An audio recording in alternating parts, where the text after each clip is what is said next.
and welcome to the Paranatural Podcast. My name is Ben. And I'm the Baba Yaga. We should do an episode on her one of these days. Absolutely. He's Jake, not Grandma Yaga. And we are so glad to have you with us tonight because for the first time in a little over 2 years, we are in the same room recording a podcast, ladies and gentlemen. And to celebrate this momentous occasion, we're talking about Skinwalkers. Jacob, you ready to get skinwalkery, buddy? It's so good to see your face when you talk. Same. I mean, we see each other, but it's kind of a different energy being in the same fucking room. It really is. It really is. I hate to say it, it feels a little weird, actually, not staring at the computer while we do this. Yeah, it is weird. I feel like I'm just staring at you, and I don't know. It's weird, but I like it. Yeah, we're too close. We're too close. Go over there. I'll go in the other room. Yeah, go in the other. Zoom. We'll get back on Zoom. Yeah. Anyway, yeah, it is really good to have you here, bud. Yeah. Glad you come down. Thanks for having me. We can do a podcast together, hang out with something. It's fucking great. I know. We actually do this podcast together. Yeah. So cool. I know, right? But yeah, I'm ready to get skinwalkery. All right. Well, before we get all skinwalkery, I just want to remind everybody we are on YouTube, and if you're listening to this, and I know you all watch YouTube, we would really appreciate it. Just drop us a subscribe, maybe like, comment on something. We'd really appreciate grabbing some traction over there. Other than that, don't forget, tell a friend about the show. We would really appreciate it. Helps us grow the podcast. And we are also on the TikTok. Jacob's been putting up some videos. Some of them are clips from the show with some B-roll footage, and some of them are his adventures. I guess so. I got an interview with a supposedly haunted ventriloquist doll named Dudley. Yeah. People seem to really like that, and I'm just talking to him. It's kind of a one-sided interview. Yeah. He is there.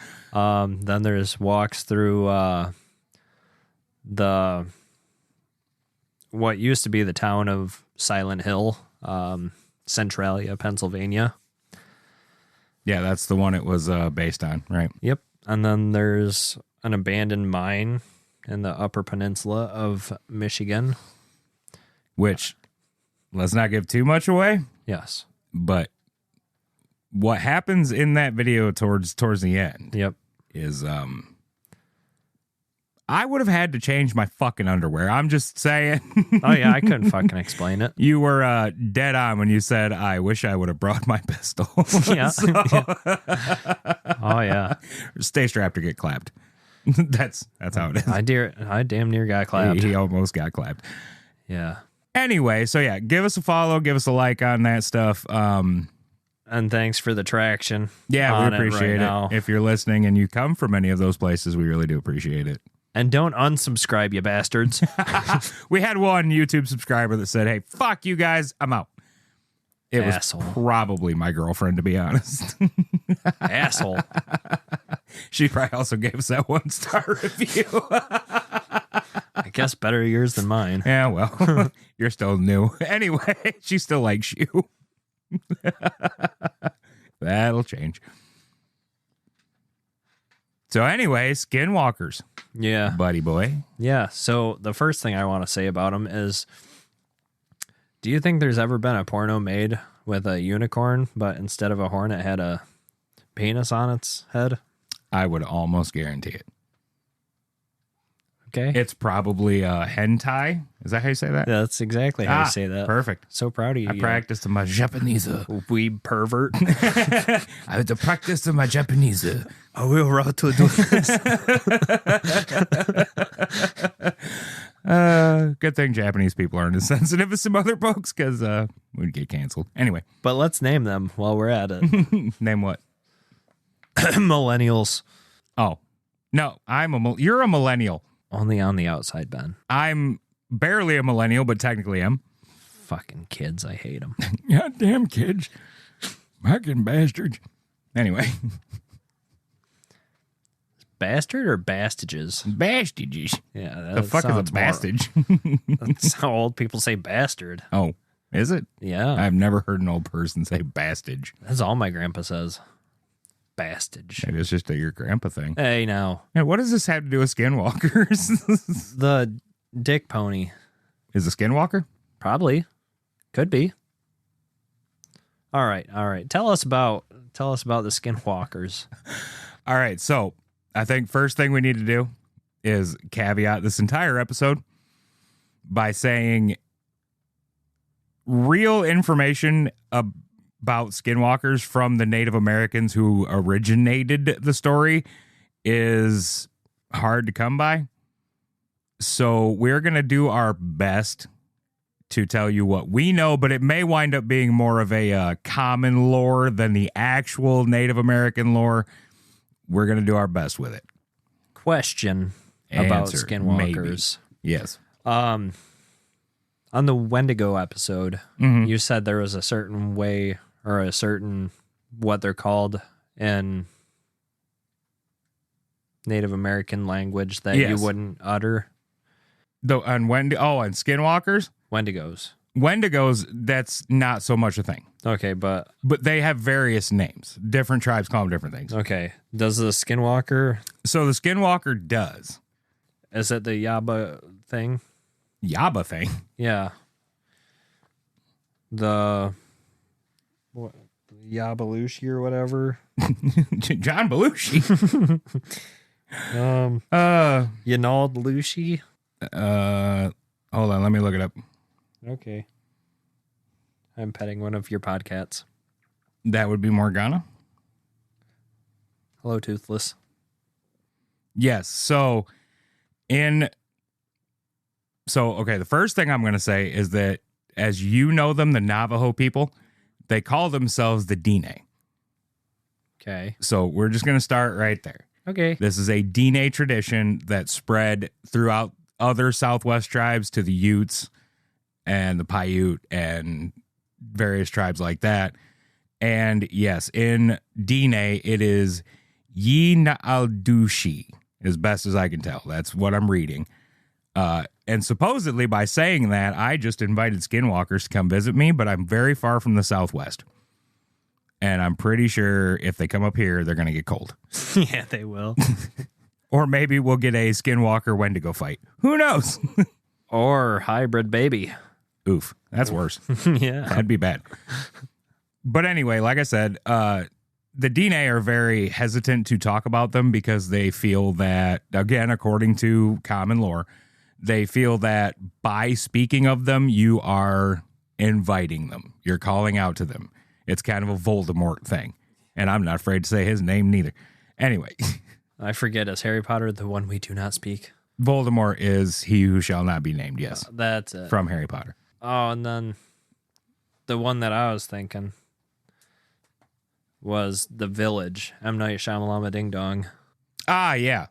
Which I actually like that movie. A lot of people talk shit about it, but I like that movie. Yeah. I don't understand the color thing since, the whole ending that I won't give away because it's a fairly new movie that's only 20 some odd years old. Quite frankly, if you haven't seen that movie yet, I mean, whatever spoilers are going to happen anyway. Mm-hmm.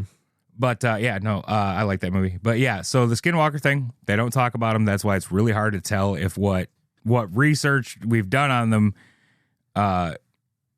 is real DNA lore or made up white folk lore or some shit they told white folk just to fuck with them. It's hard to tell. People. They do that. So, lots of cultures will just tell white folk shit just to fuck with them. And I think that's kind of funny. Mm-hmm. But essentially, at the background of what a skinwalker is. So in Dine tradition, there are medicine men. These are their shaman, their spirit workers, if you will. And there are two paths that these medicine people can take. One is the more helpful, they call it the wizardry way it's come to be known. And that is where you help people and you heal wounds and you heal spirits and you do things like that, like you would think of as a village shaman. The other way is the witchery way. And that is evil. That is dark magic. We are talking Jedi and Sith here. You got the Jedi, but sometimes, just to throw this out there, there are stories of the Skinwalker witchery way people actually being in cahoots with the regular medicine men. So they will put the dark magic on people, and then those people go to their good medicine man to get healed. He gets paid and then shares that payment with the bad guy. That is a thing they say happens. So when they choose their bad path, just to get back on what Skinwalker is at its core, once they choose this bad path, they have to go through different rituals and things like that to gain the powers of essentially a shapeshifter. And one of the things they have to do, it's a very long process, but one of the things they have to do is kill a member of their own family, like a loved one. So it's a very serious thing, which is probably why there's not many of them. But that's just one of the things they have to do. And then they gain the power to shapeshift into various animals. Generally, you're talking coyotes, crows is a big one. Wolves even. Wolves, deer, from time to time, deer. Or the not deer. The not deer. So that, at its core, that is what a Skinwalker is. You got anything to add to that, my friend? Not yet. But what do they do, Benjamin? Well, what do they use these powers for? Is that what you're... I guess what makes them so scary? They kill people. They kill the fuck out of They people. kill them. They make them sick. They do all kinds of shit to people. And they have, even beyond what powers they gain in animal form, it's like supernatural animal form. Yeah. Yeah. Yeah, and well, I'll get more into this. Kind of goes into one of my stories, so I won't say it yet. But they also mimic. Yeah, in order to lure people out, they will actually, it is said, mimic the voices of that person's like family members or friends or whatever. Even deceased ones. Or do baby cries and things like that to lure the person out into the wilderness or into a more secluded area. Mm-hmm. Mm-hmm. So yeah, that's the basis of it. So if you want to start off with stories, go ahead. Well, one other thing is, I think it's skinwalkers that, like, once you've been skinwalkerified, they're kind of always on you, and it takes a Navajo medicine man or something to, like, bless you to where it won't come around you anymore. Correct, which is where you get the stories of nefarious medicine mans being in cahoots with skinwalkers. Yeah. And I do believe you can come across them happenstance, or you can summon them by saying Yellow John Belushi. So yeah, you can kind of come upon them by accident. And there are stories. Now, in traditional skinwalker lore, the bad medicine man turns into the animal. Like, you can't tell the difference between it and the animal. However, in more modern times, there have been stories told, namely from the Southwest and around where the DNA people live and the DNA reservations and areas and things like that, of more along the lines of what you would think of as like a dogman type thing that they attribute to being skinwalkers. And then it goes even further. There is a story in one of Linda Godfrey's books, and I do not have it in front of me. And Jacob and I are both kind of shooting off the cuff for this episode, so we did not do a lot of research. We just know a lot about this subject. But in one of her books, she lumps this in as a skinwalker thing. This lady was driving in the Southwest, and she saw two men, or what she thought were men. They were standing by a fence. They were wearing jeans. They were wearing flannel shirts. But they had dog heads, and they were smoking cigarettes and watched her go by. I've read that story. That is the creepiest fucking image. I would rather just be chased by a regular ass werewolf. Well, I've heard I it. think is what I've heard it a couple of different ways. I think it was a guy driving in this one, but they noticed a dog, like black, think black German Shepherd type, but big, standing on the side of the road, and they didn't notice the dog, even though it was looking at them. It's night, but the thing that got me is its eyes didn't reflect. Humans' eyes don't reflect. Correct. And we do not have the tapetum lucida in our eyes. Tapio. That's what causes animals' eyes to reflect. Oh, I didn't know this was a science podcast. That's one of those rare bits of just strange shit that's stuck in my head. Yeah. Calm down, Bill Nye. But when they drove by, they noticed that it was like oddly proportioned. And they kind of slowed down to look at it, and it got up on two legs and started chasing, which that part, like, yeah, it would be creepy, but what's the fucking point? You can run faster on four legs. Not if you're a person. Well, yeah, so while it's still a dog, it's chasing them. But while they're looking at it in the rear view, just through the brakes lights, they notice that its bottom half is turning more into a human. That's creepy. And they said it followed them up to like 55 miles an hour. Yeah, that's one of the things you hear quite often in skinwalker encounters. 2 legs are 4. These things run as fast as the car can drive. Yeah. Like 50, 60 miles an hour. Yeah. That's fucking weird. Yeah. So I guess I'll begin by telling one of the stories I've read. And this one, I want to say it creeped me out the most out of all the ones that I've read. It's a kid and his grandpa. They're driving in a pickup. Navajo, both of them are, but grandpa is straight up Navajo.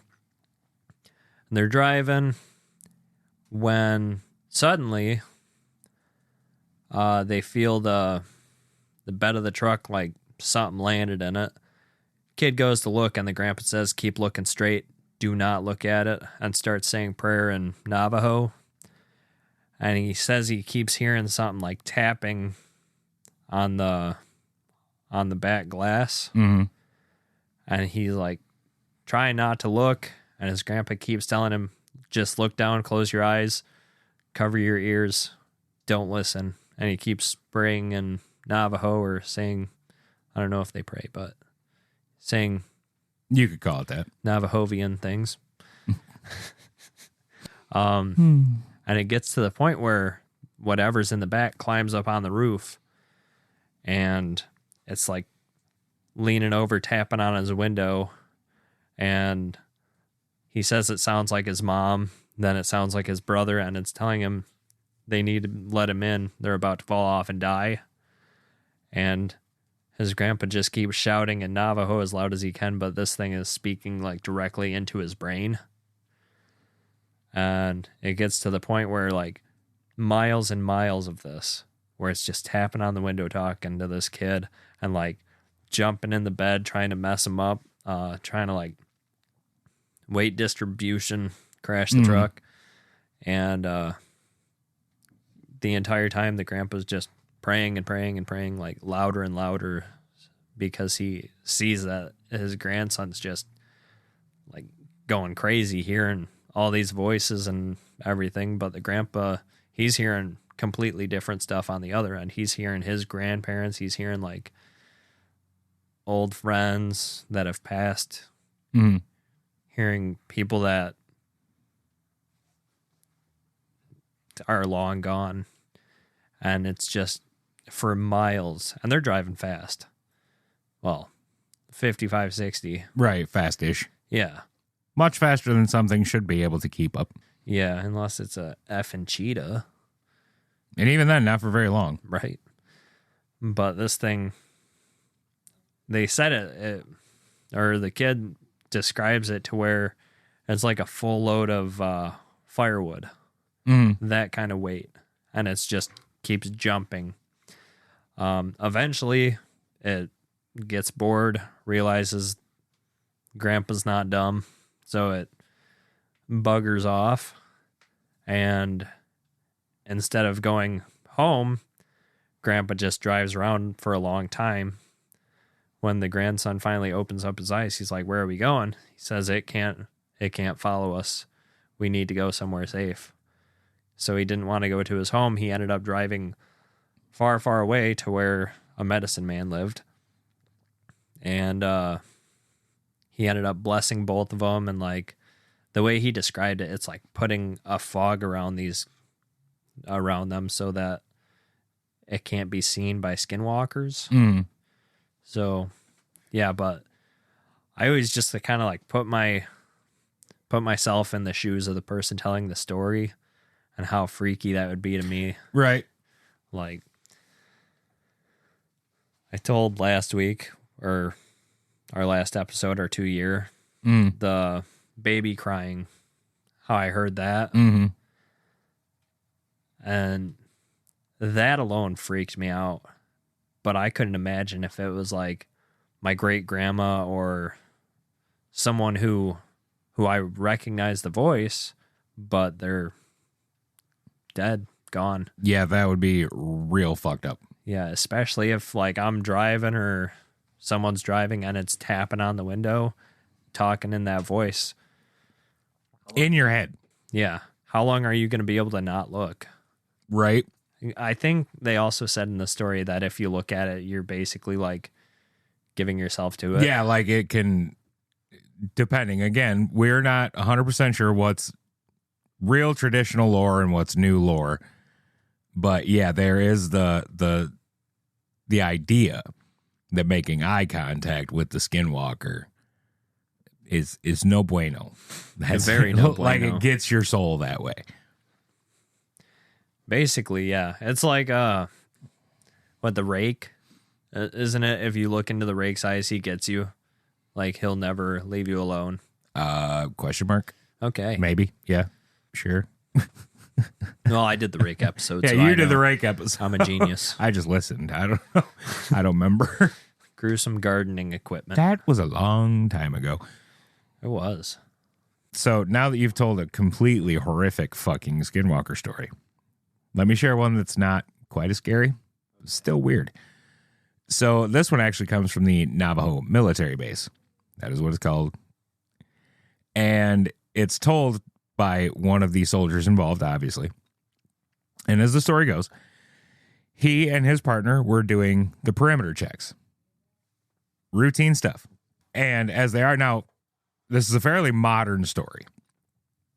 So there's lots of sensors and cameras and all kinds of shit on a military base. But they were walking the outside perimeter just inside the fence, where there's not so much of that yet. They do give you a little bit. However, anyone caught in here can be shot. Just so everybody knows, do not wander onto a military base. No. But as the story goes, they're walking and doing their perimeter check and come across this old Native American man. And the way they describe him, he's old as shit. Long white hair and braids, the whole shot. So they're like, you know, they realize he's an old man. So the guy's like, sir, what are you doing here? You can't be here. You need to leave, you know, blah, blah, blah. And the old man says nothing, just kind of looks at him. Now, again, they are at this point well within their rights to use lethal force. This is something they're taught. They can use lethal force, anybody inside this fucking fence. But it's an old man, and these are humans.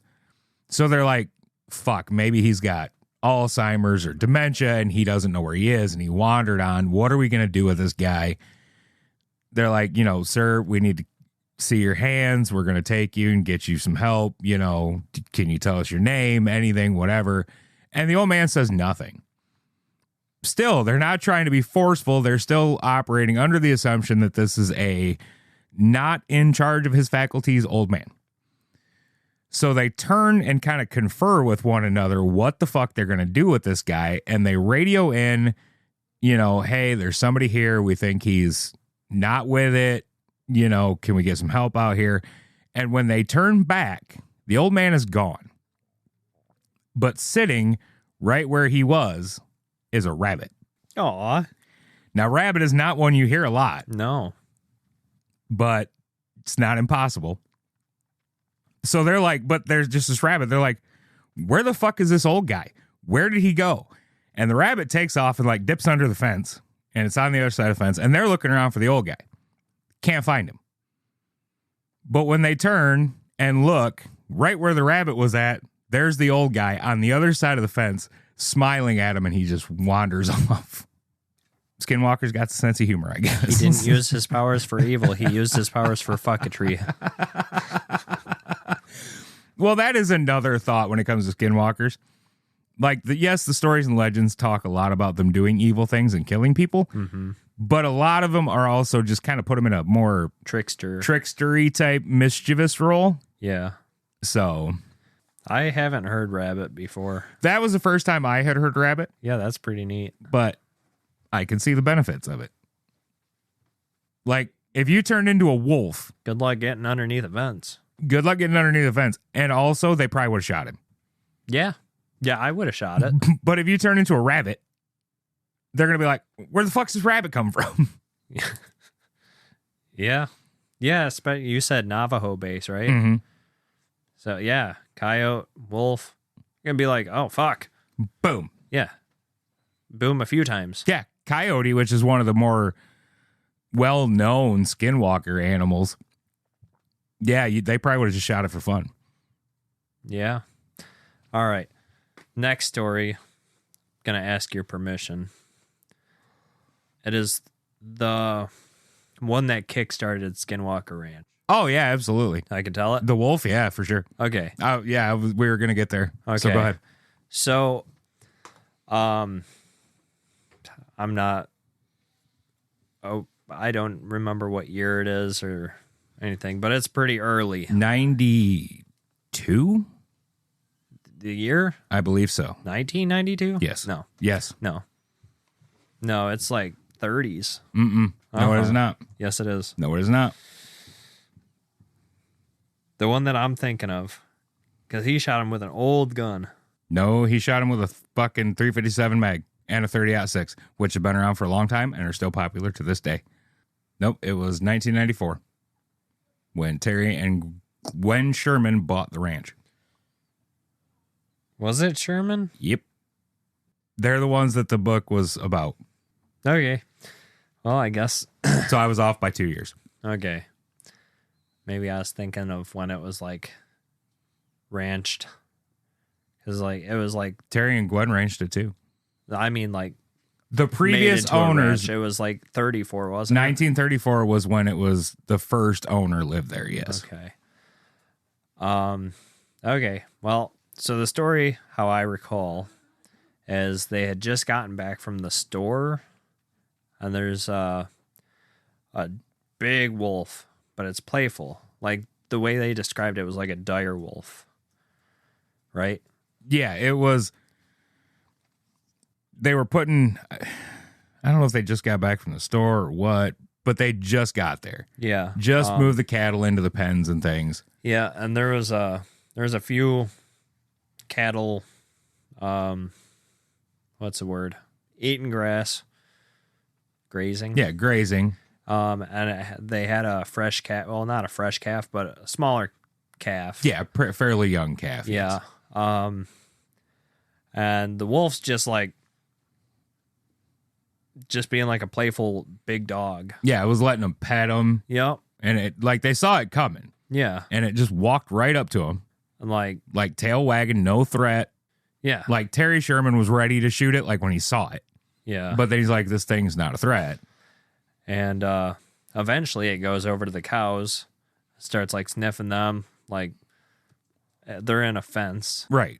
And I can't remember if it like reaches its head over the fence or if it puts its head through. But it like basically gets a hold of the calf, puts its whole fucking head in its mouth. Right. And tries to pull it through the fence. Yeah.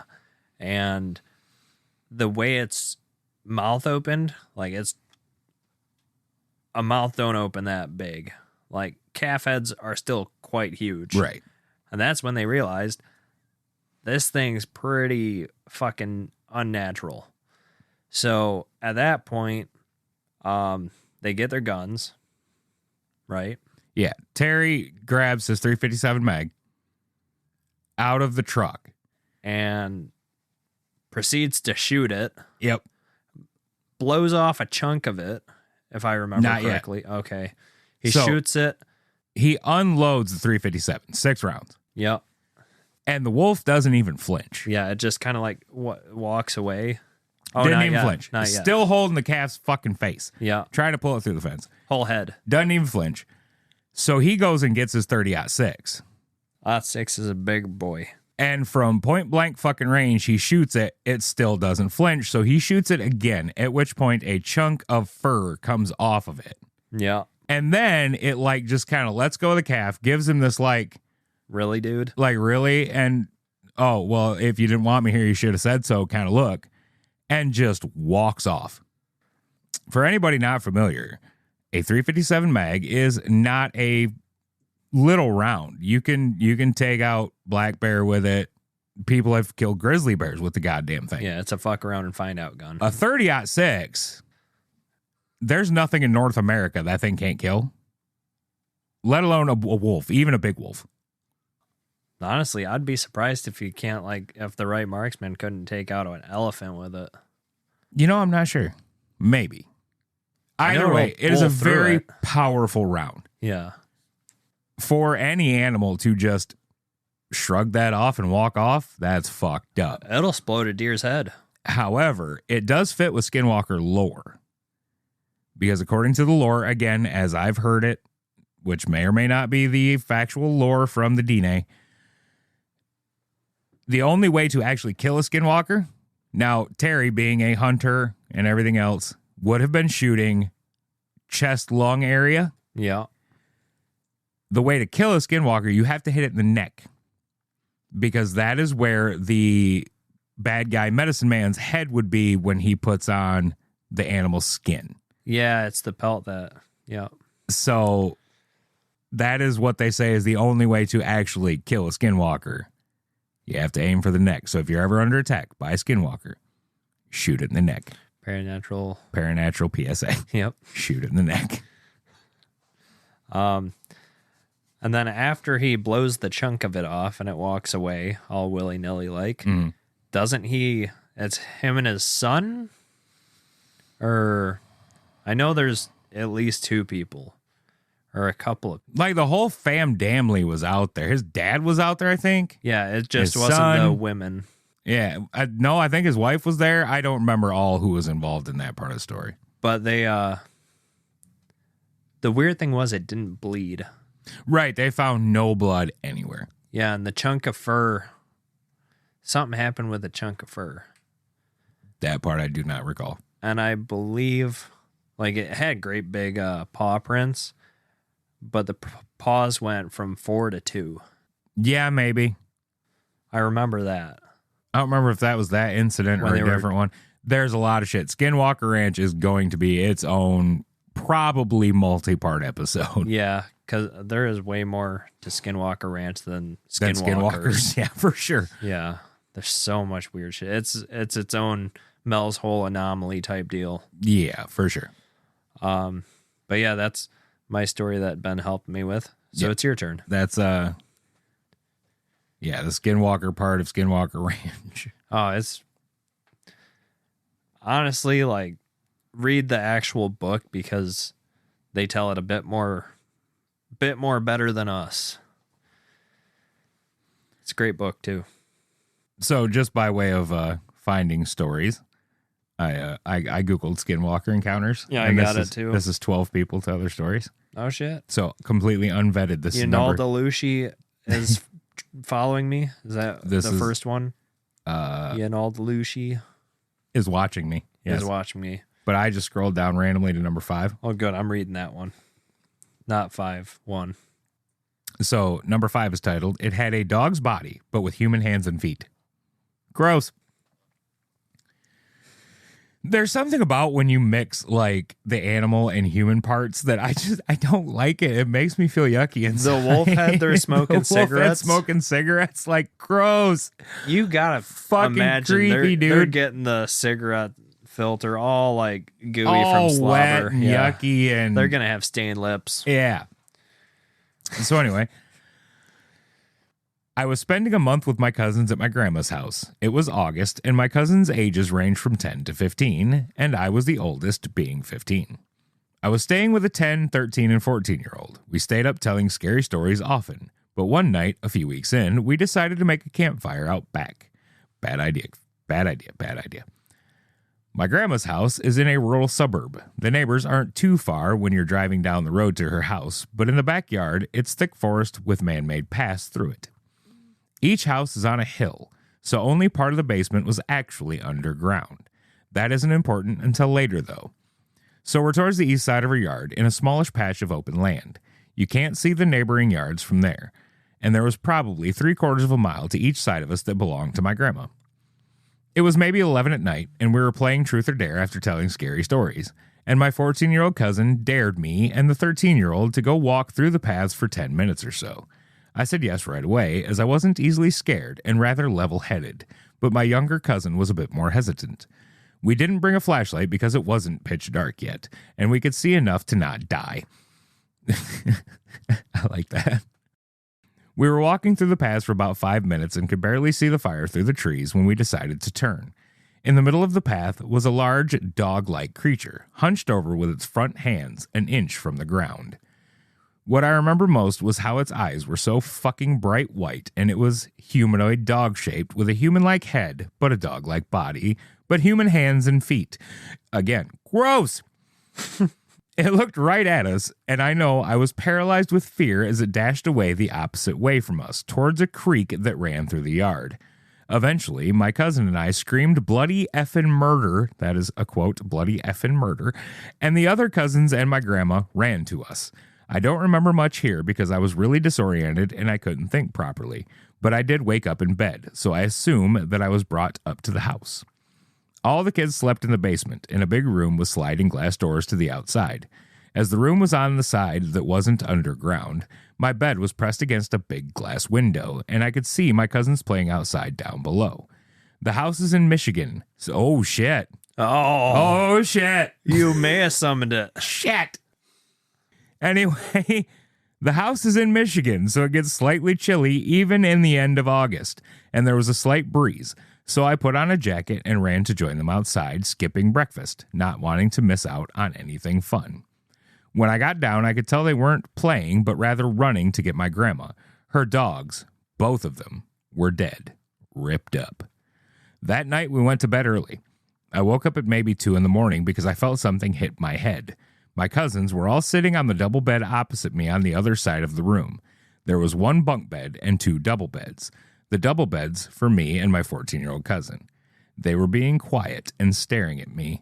The 13-year-old nodded his head towards the window. I froze. They all looked afraid. I turned my head slightly to the side and I saw a really messed up looking face pressed to the window with gaping eyes looking down at me. I screamed so fucking loud and it bolted. My grandma called the police after I told her what happened and they found nothing. I went home after that.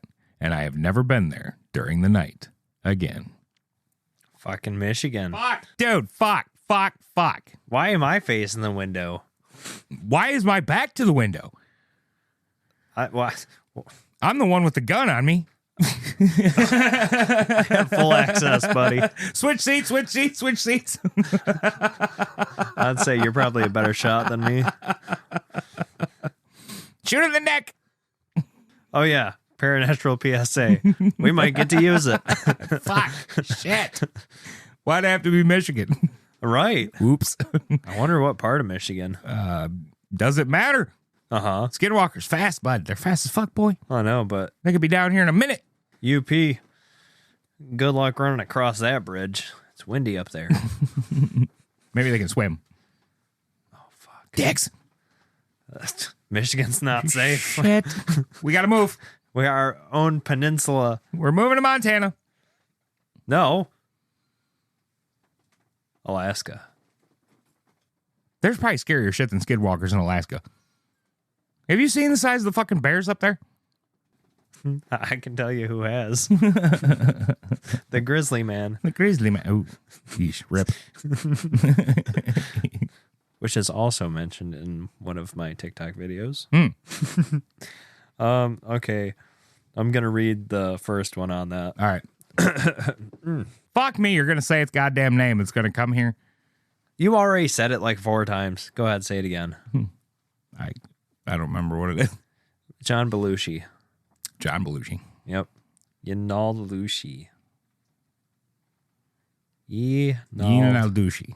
Yinaldushi. Douchey. Douchey. Douchey. Oh, great. Now we're making fun of it, too. Fuck. Douche. Okay. My grandmother on my mother's side has always been very superstitious. For lack of a better word, she's not religious, but she does believe in a lot of paranormal stuff. Oh, gosh. You know, people are going to start saying paranatural 3 times in a mirror, and up pops us. Hello there, friends, and welcome to your bathroom. Whoa, you need to clean your mirror. God damn, lady. Don't be popping zits on this, you sicko. We know what you did last summer. Her mother was full-blooded Navajo, and her father was Irish. Great combination. Mm-hmm. Either way, she'd never been anywhere east of Montana, and she grew up in Nevada. One year, when I was in grade school, we went to visit her. Most of the visit was pretty uneventful. Typical, boring old people stuff. Except, she always had her curtains drawn shut and would always peek out the window. And when someone asked what she was doing, she would simply reply, "John Belushi is watching me." That would be the opposite of a problem. I don't know. I mean, he is dead. Eesh. Yeah. Rip. We would have our own story about that. Right? Shoot him in the neck. Poor John Belushi. Get him dressed up like a furry, then shoot him in the neck. Just give him a line. He'll be fine. Oh, God. You went there. I went there. He's been dead for like 50 years or something. 40. I don't know how long he's been dead. All right. Well, I guess the same thing would work with Chris Farley, too, huh? Time has no meaning for me. Anyway. This went on for nearly the entire visit until a few days before we were due to leave. My grandma and my then baby brother, he's 19 now, LOL, were in the front yard that evening planting flowers when all of a sudden, I wish he would have said all at once. I like people who do that. I'm going to read it like that. When all at once, my grandmother starts shouting, insert little brother's name here. That's a weird name for a kid. Why was Grandma shouting that? I don't know. What should we call him? Teddy. Teddy? Teddy! Get away from that creature. It's not safe. Of course, being in Nevada, we all assumed my brother had found a scorpion or a rattlesnake, so we all run outside to see what my grandmother clutching my little brother and shaking in terror against the side of the house, standing out in the yard was a large black Great Dane-sized dog. Pretty big. That's pretty big. It was staring at my grandmother with an intensity I'd never seen before. It looked up at us, gave a little huff, and bounded off. I don't remember if it moved unusually fast or not, but I do remember it had really deep yellow eyes. When my mother asked my grandmother what had happened, she kept repeating, "The John Belushi has found me." She moved a couple weeks after that. Good plan. It found her. It found her. So she knows it was looking for her. Wonder if it found her again. Well, there's not a part 2, so Grandma's dead. Rip. She joined John Belushi. And Chris Farley. And Chris Farley. Rip. And Queen Elizabeth while we're at it. Sure, why not? Lots of dead people we can name. Betty White, real rip. Yeah, that's real. She was the queen. She was the goat. God, that was a funny woman. Oh. I loved her. Samesies. All right. Again, randomly, unvetted story, which is how we wound up in Michigan last time. Fuck. I did read like the first paragraph, so I know we're not in Michigan this time. John Belushi, John Belushi, John So, Belushi. This one is called It Was Like It Knew We Knew What It Really Was. Oh, dicks. That's a hell of a title.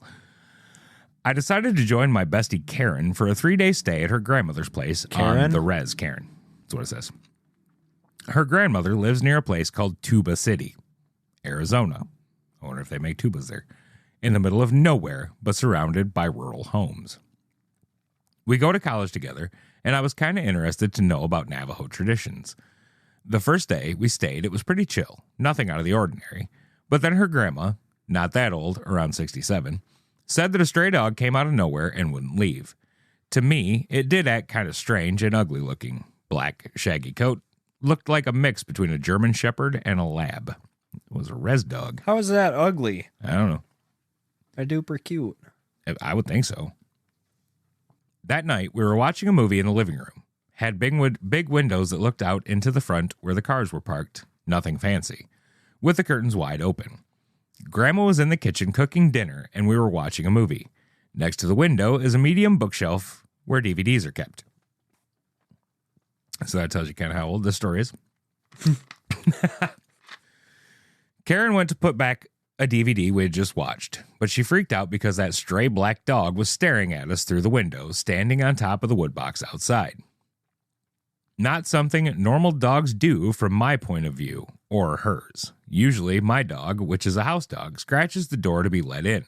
Res dogs aren't house dogs, and dogs inside houses are frowned upon in Navajo tradition, meant to protect the house and owner.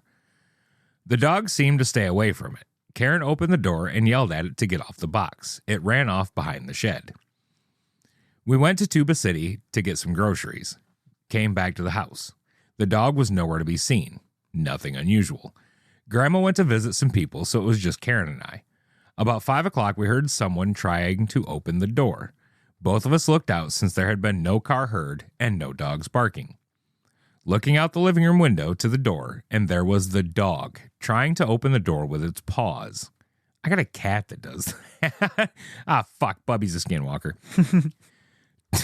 2 paws wrapped around the brass doorknob standing on its hind legs. Okay. I thought that was weird, but wasn't really freaked out. Karen was. She opened the door and chased it off. I would not open the door. I just would not.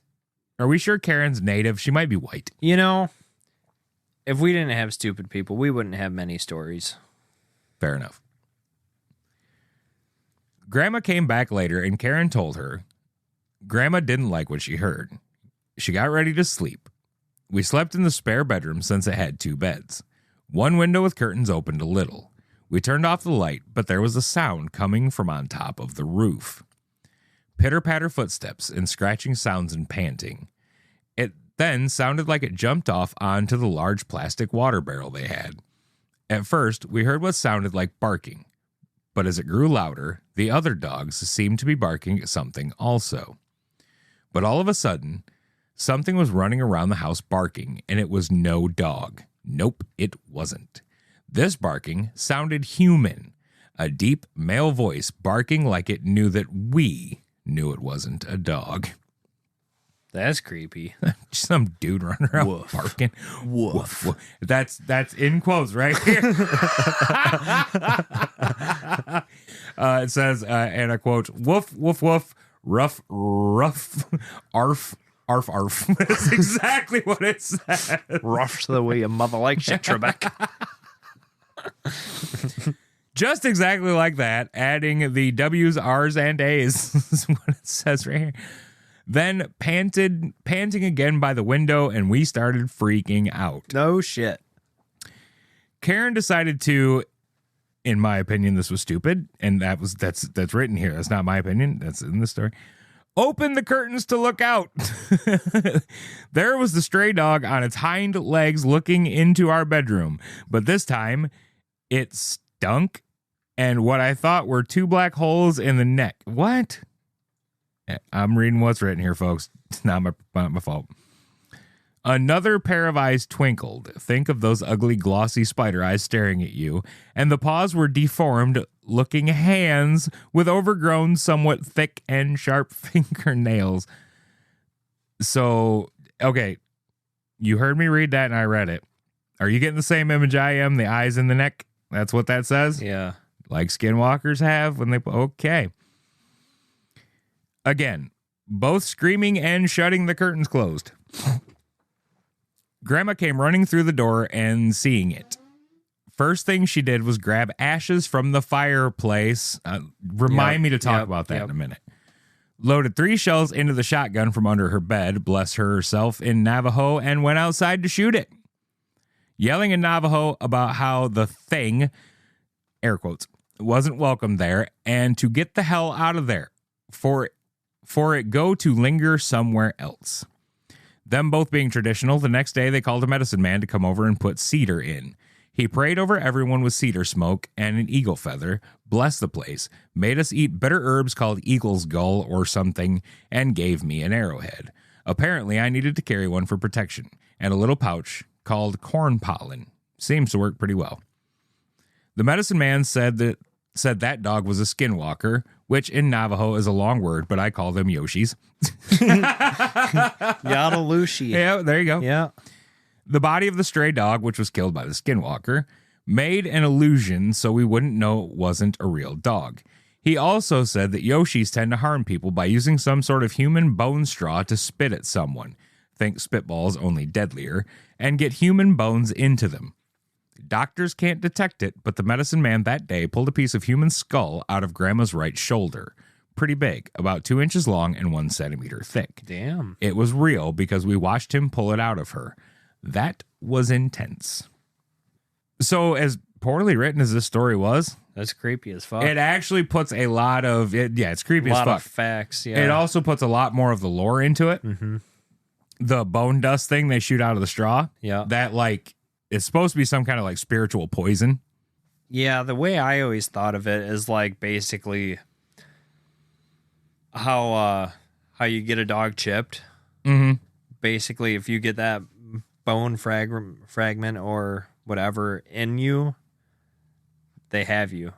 Like, yeah, they can find right. you. And they can also put their magic in you. Yeah. And they can kill you slowly or quickly or in some or- stories like control you, Mm-hmm. like certain things about you. The other one is the burning of the cedar.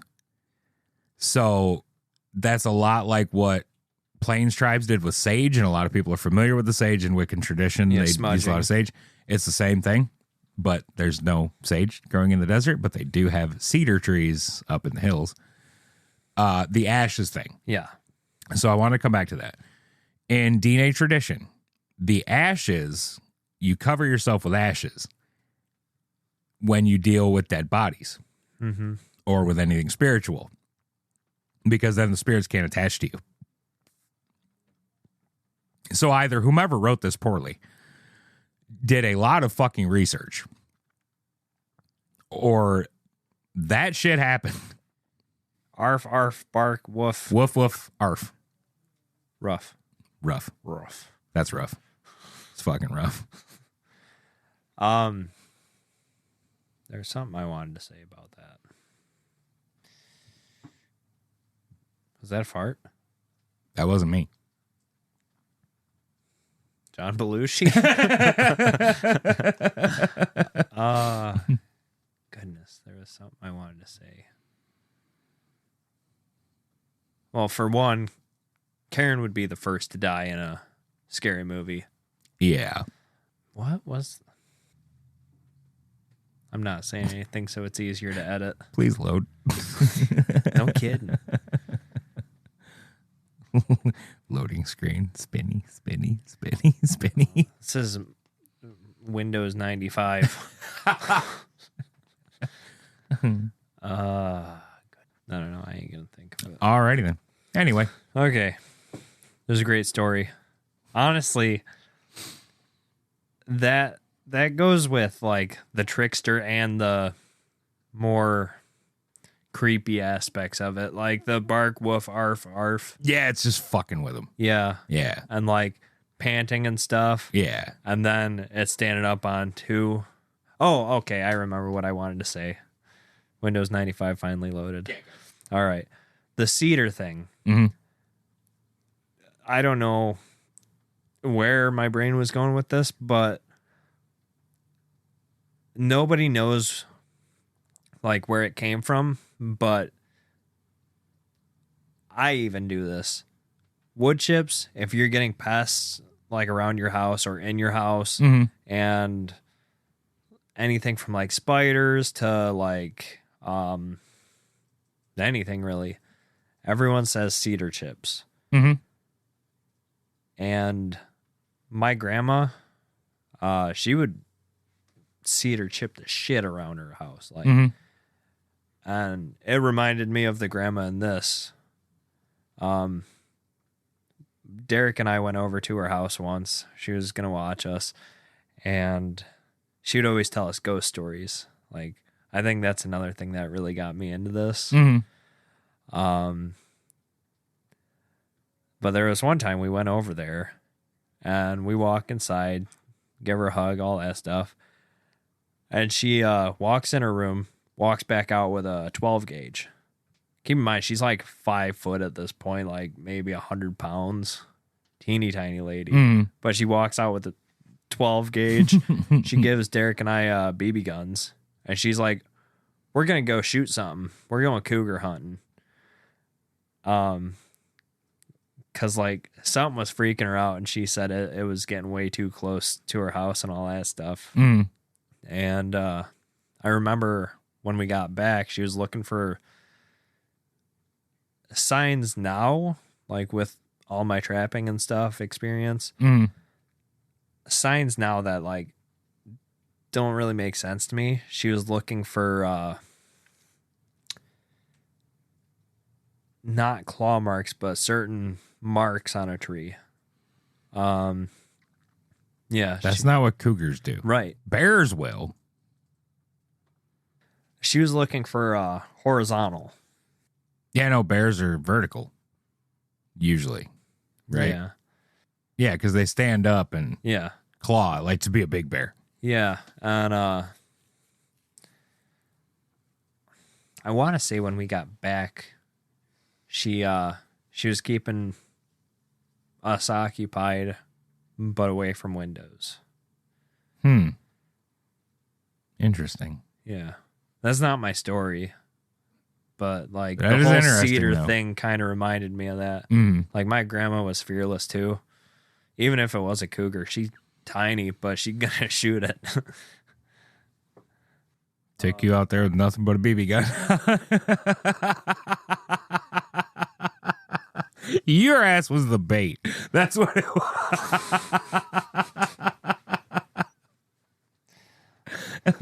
Well, God bless you, Grandma. All right. Since you're on that website and you were reading all the long ones. On accident, I know, even. I know. This one's from 7 months ago, and it's on Reddit. Oh, right on. And apparently this fella, or Nicholas Palmer, 5, had 3 encounters. Oh, here we go. So he starts by saying, "This is a true story, but I don't know if this a skinwalk." Come on, Nick. Nick, get your This shit together, buddy. is a skinwalker or something else, but it is still scary now. I would like to say that I will put this story into what I will call the incidents. You gotta work on commas and stuff, man. Yeah, some of these people are not great writers. All right. Incident 1, the window incident. So the window incident or incidents is me awake at 10 to 1 at night. So at these or between these times, I would hear knocking or scratching on my window. Some people say it's the window adjusting. It's raccoons, possums, or rats or bugs hitting the window. But the window has never adjusted before. My window is too tall for an animal like the ones I listed. And even if I turn my lights off, I can still hear tapping. Okay. One night I was laying in bed and I heard the tapping, but then I heard footsteps like something on 2 legs outside. Then in the living room, the door opened. Then I heard the footsteps again, but they sounded like they had claws at the end of its feet. It walked around. Then outside, closing the door. That was a run-on sentence, Nick. Oh, boy. Him didn't pay attention in English class. None. No tension. Incident 2. My pets are possessed or something.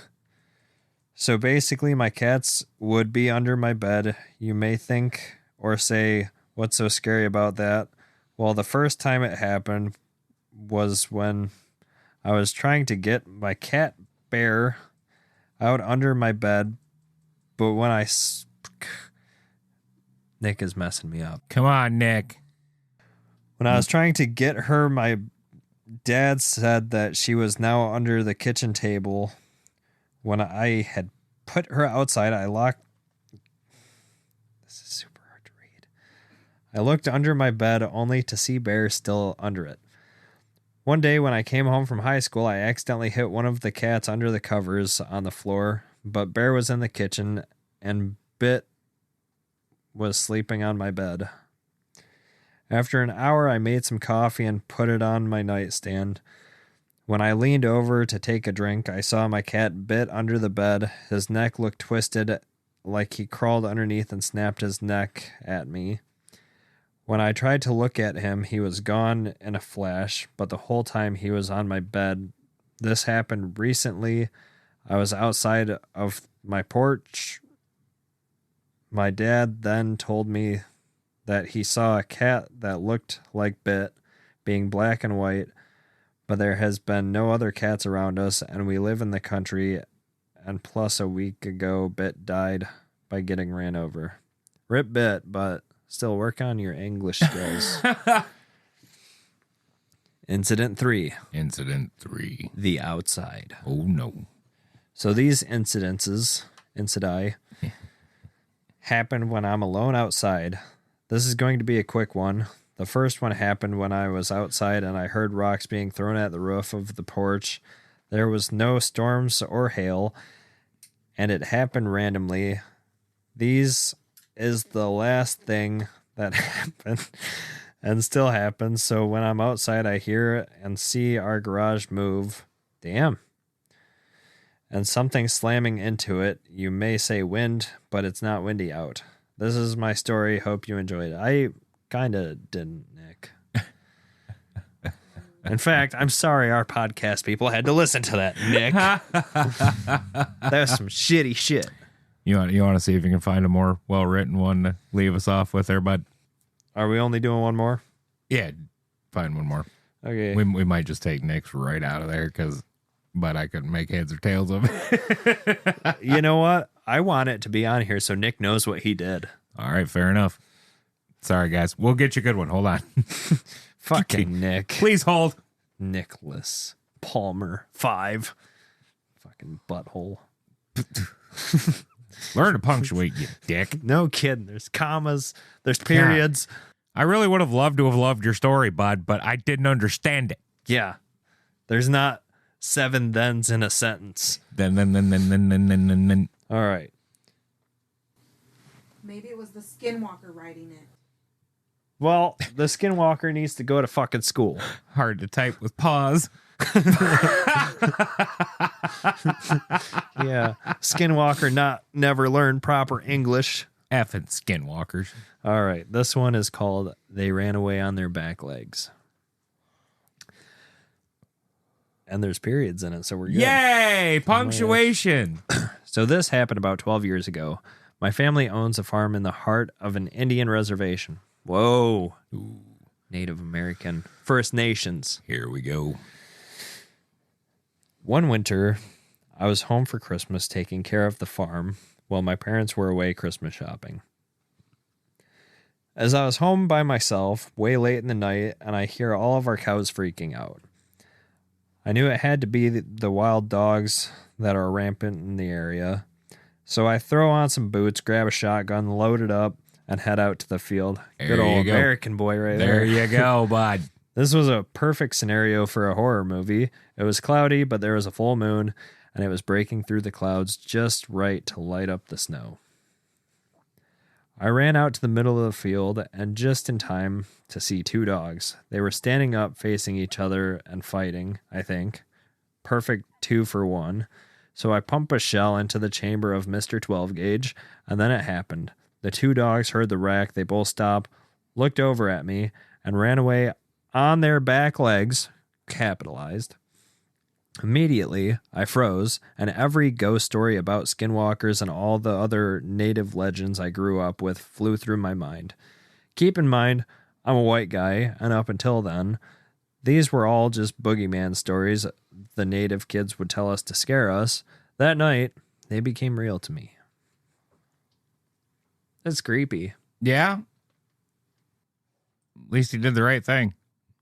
Mr. Shotgun? He stayed strapped, so he didn't get clapped. That's true. Is that a good one to end? Or there's another short one on here? Unless you want to try. Go ahead. Why not? We're here. Let's do her. Okay. It's called It Was Neither Fully Human Nor Fully Animal. Damn it.